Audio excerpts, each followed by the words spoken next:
Some of you say that it's not the white man, it's just the system. Oh, come on, guys. Does it really surprise you that the billionaire class, the ones running the show, are a bunch of sexual deviants and pedophiles? We've been hearing these same names for years. Bill Gates, Prince Andrew, Elon Musk. We've been hearing them all associated with this Epstein character.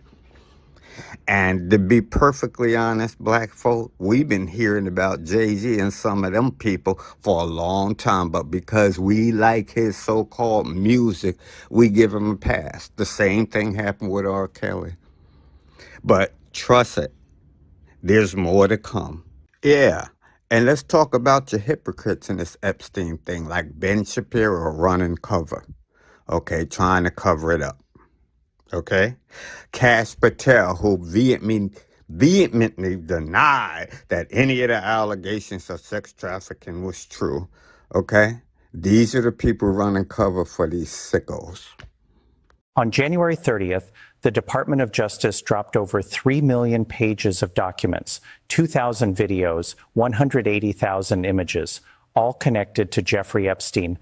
And within hours, photographs surfaced showing a man who appears to be former Prince Andrew kneeling over a woman on the floor. But here's the thing. The photos are the headline. They're not the story.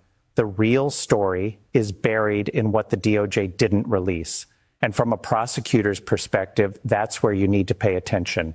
Because right now, the most powerful justice system on the planet just told Congress it has fully complied with the law, and Congress is already pushing back because the math doesn't add up. Pay attention to this next part.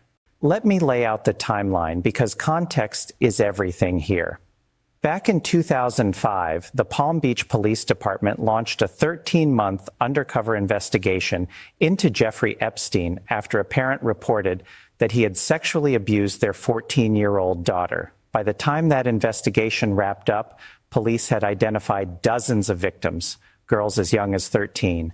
The case was referred to federal prosecutors, specifically to the U.S. Attorney's Office for the Southern District of Florida. At that time, that office was run by a man named Alex Acosta.